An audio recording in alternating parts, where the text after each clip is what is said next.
नमस्कार दोस्तों। तो चलिए आज का प्रसंग अब शुरू किया जाए रामायण का। आज का प्रसंग तो इतना रोचक है कि सीता जी की खूबसूरती का बड़ा राम जी अपने हृदय में रखे हुए हैं और चंद्रमा की प्रकाश से तुलना कर रहे हैं। तो जय सिया राम, जय जय सिया राम, जय सिया राम, जय जय सिया राम, जय सिया राम, जय जय सिया राम, जय सिया राम, जय जय सिया राम, जय सिया राम, जय सिया राम, जय सिया राम, जय जय सिया राम।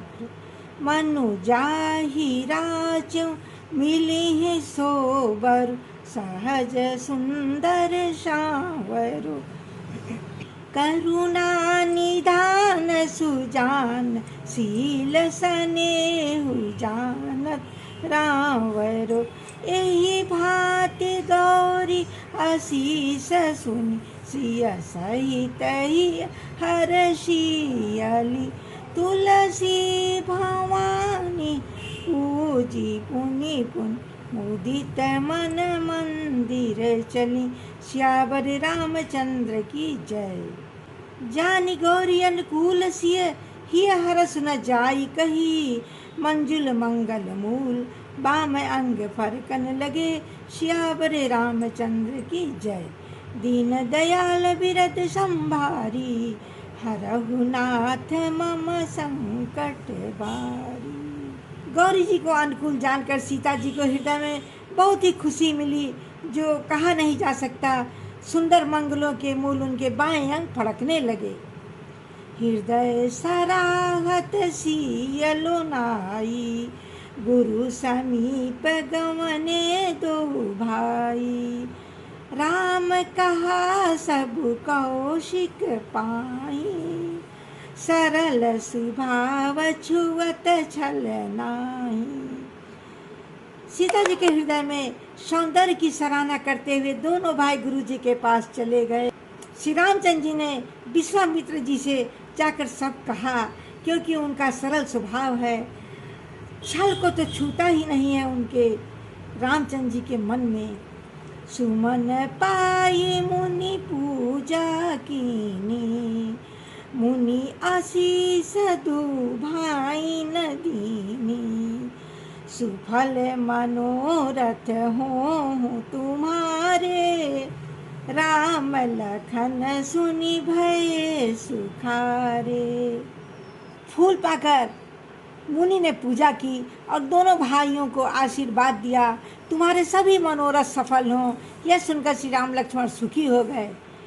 करी भोजन मुनि बर विज्ञानी, लगे कहन कछु कथा पुरानी, विगत दिवस गुरु आय सुपाई, संध्या करन चले दो भाई। गुरु जी विश्वामित्र जी भोजन करने के बाद कुछ प्राचीन कथाएं दोनों भाइयों को सुनाए। दिन बीत गया और गुरु जी की आज्ञा पाकर दोनों भाई संध्या वंदना करने चले गए। प्राची दिस शशि उए सुहावा, सिय मुख सरिस देखी सुख पावा, बहुर विचार कीन मन माही, सिय बदन समहिम कर नाही। जैसे पूर्व दिशा में सुंदर चंद्रमा उदय हुआ हो, श्री रामचंद्र जी ने सीता जी के मुख का देखकर सुख पाया और मन में विचार किया कि चंद्रमा सीता जी के मुख के समान नहीं है।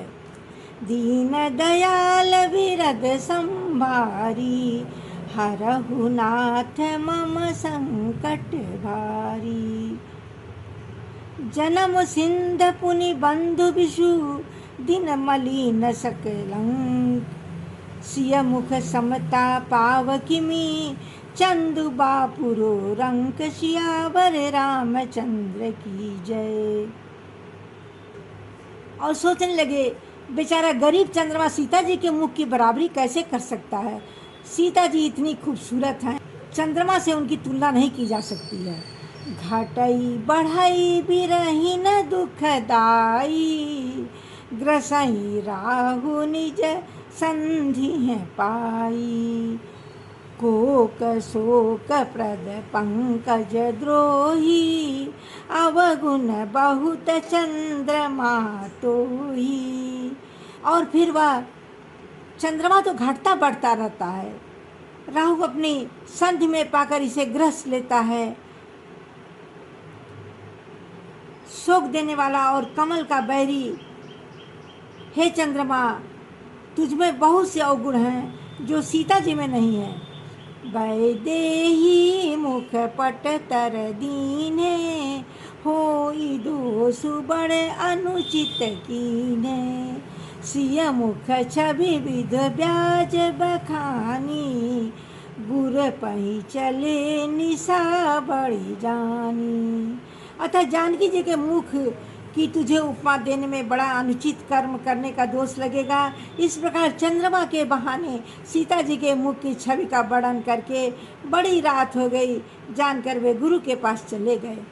करी मुनि चरण सरोज प्रणामा, आयसु पाई कीन विश्रामा।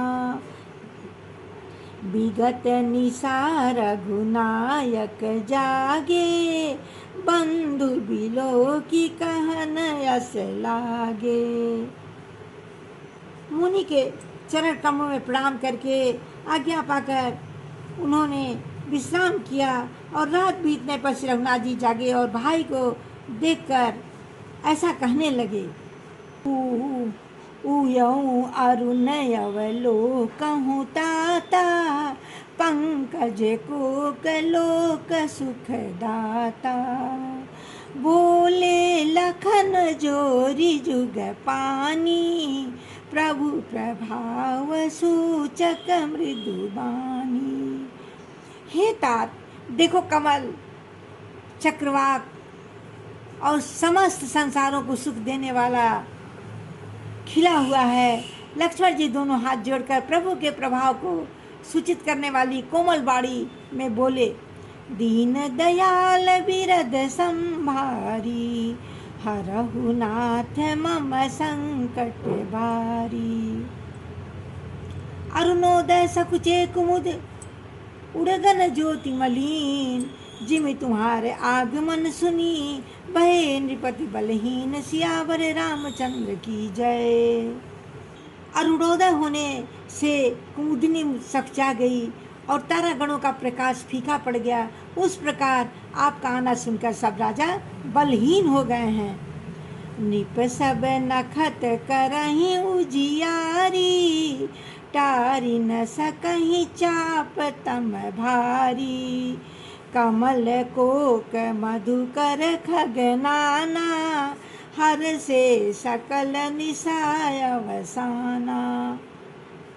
सब राजा रूपी तारे उजाला मंद प्रकाश करते हैं, पर वे धनुष रूपी महान अंधकार को हटा देते हैं।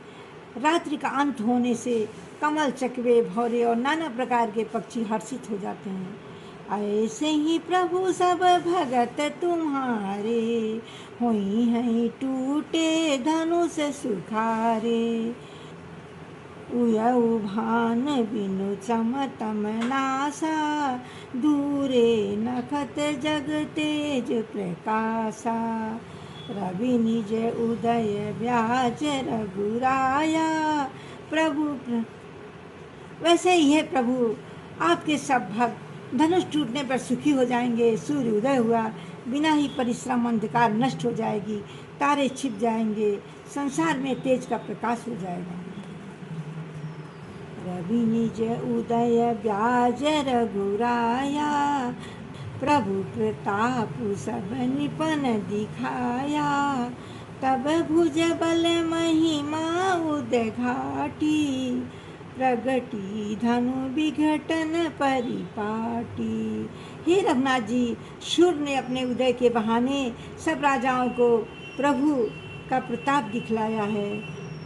आपकी भुजाओं के बल की महिमा को दिखाने के लिए ही धनुष तोड़ने की यह पद्धति प्रकट हुई है।